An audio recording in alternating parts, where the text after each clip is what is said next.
नमस्कार विद्यार्थियों, आप सभी का एक बार और स्वागत है हमारे इस YouTube चैनल में।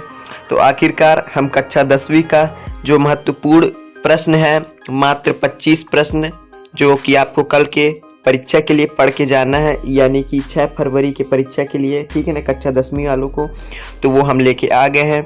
हम आपको बता दें कि ये प्रश्न बहुत ही महत्वपूर्ण है। आप देखेंगे कि यही प्रश्न कल आपके प्रश्न पत्र में भी देखने को मिलेंगे।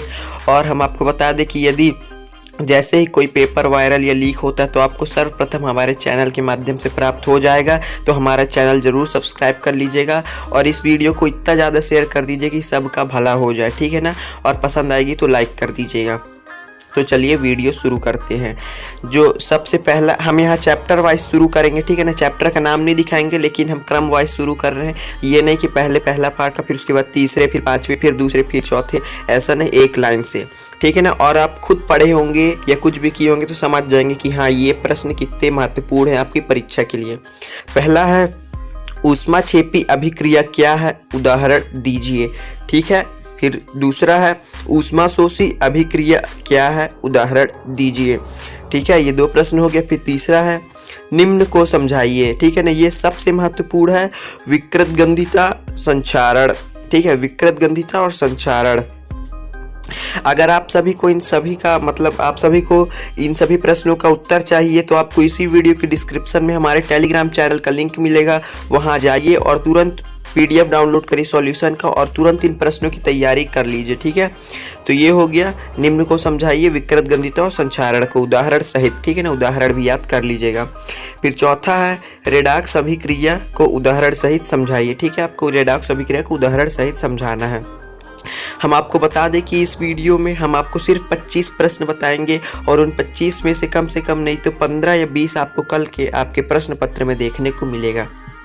फिर अगला प्रश्न है, pH स्केल क्या है, इसकी उपयोगिता लिखिए, ठीक है। pH स्केल क्या है, इसकी उपयोगिता लिखिए।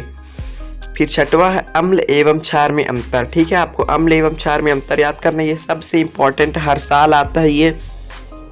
फिर सातवां है, प्लास्टर ऑफ पेरिस का सूत्र, गुड़ बनाने की विधि एवं उपयोग, ठीक है। प्लास्टर ऑफ पेरिस का सूत्र तो ऑब्जेक्टिव में पूछा ही जाता है और बाकी इसके बड़े क्वेश्चन भी हर साल आते हैं, जैसे उसके वो उपयोग हो गया, ठीक है ना, इसका उपयोग सबसे ज़्यादा आता है। फिर है 8वां, धावन सोडा का सूत्र, गुड़ बनाने की विधि एवं उपयोग, इसका भी वही धावन सोडा भी आपको याद करना है, उसके गुड़, उपयोग, ये सभी, ठीक है ना, और सूत्र भी। फिर 9वां है, विरंजक चूर्ण का सूत्र, गुड़ बनाने की विधि एवं उपयोग। हम आपको बार बार यही क्यों बता रहे हैं, क्योंकि हम विगत 3-4 साल पहले के प्रश्नों को देखें तो उनमें ये सभी रिपीट हुए हैं। बहुत इंपॉर्टेंट क्वेश्चन है। अगर कल ये नहीं आएंगे तो आप फिर आके कमेंट में यहाँ लिखिएगा, ठीक है ना। फिर अगला है, देखिए 10वां नंबर, बिना बूझा चूना एवं बूझा चूने का सूत्र, गुड़ बनाने की विधि और उपयोग लिखे, ठीक है। बिना बूझा चूना का आपको सूत्र लिखना है, गुड़ लिखना है और बनाने की विधि और उपयोग लिखना है। फिर यहाँ 11वां नंबर, धातु और अधातु में अंतर, ठीक है। ये सबसे इंपॉर्टेंट, धातु और अधातु में आपको अंतर लिखना है। फिर है 12वां नंबर, धातु अधातु के भौतिक व रासायनिक गुण लिखे, ठीक है। आप मैक्सिमम यानी कि 5 याद कर लीजिएगा और मिनिमम 3, क्योंकि ये जो प्रश्न आते हैं इस चैप्टर से यानी पार्ट 3 से, धातु अधातु से, इससे 5-5 नंबर के भी आते हैं, ठीक है। तो इसलिए आप धातु और धातु में अंतर और धातु और धातु के भौतिक व रासायनिक गुण कम से कम 4-4 याद कर लीजिएगा। फिर प्रश्न 13 है, धातुओं को संक्षारण से बचाने के उपाय। ये भी बहुत इंपॉर्टेंट प्रश्न है विद्यार्थियों, धातुओं को संक्षारण से बचाने के उपाय। फिर है 14वां नंबर, प्रथम 4 हाइड्रोकार्बन का IUPAC नाम व सूत्र, ठीक है। आपको प्रथम 4 हाइड्रोकार्बन जो होते हैं, जैसे मेथेन, एथेन, प्रोपेन, ब्यूटेन, ये होते हैं ना, इन सभी के हाइड्रोकार्बन, ठीक है ना, इनका आपको IUPAC नाम लिखना है और इन सभी का आपको सिर्फ संरचना बनाना है। आपको पता होगा इनकी संरचना बहुत आसान है, बहुत ज़्यादा ही, आपको सब टेलीग्राम चैनल के माध्यम से मिल जाएगा, तो आप वीडियो के डिस्क्रिप्शन में जाके वहाँ ज्वाइन हो जाइए। फिर यहाँ 15वां नंबर है, साबुन और अपमार्जक में अंतर। ये भी बहुत इंपॉर्टेंट है, साबुन और अपमार्जक में अंतर। हाँ, आपको बता दें कि ये प्रश्न 4 में उतने मतलब कि ये क्वेश्चन, ये पार्ट 4 है जो इसमें बहुत कम प्रश्न है, तो आपको वही प्रश्न आपको देखने को मिलेंगे रिपीट होते हुए, ठीक है।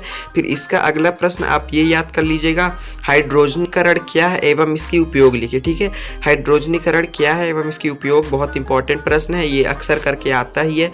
ठीक है, इसका दैनिक जीवन में भी बहुत अधिक महत्व है।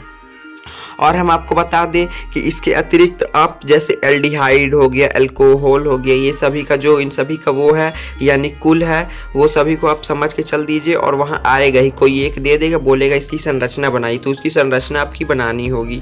आप यदि अभी तक नहीं सीखे हैं तो अब क्या करें, बाकी आप रट के चल दीजिए। एक ठो हम बता देते हैं CH3COOH यानी एथेनॉल का।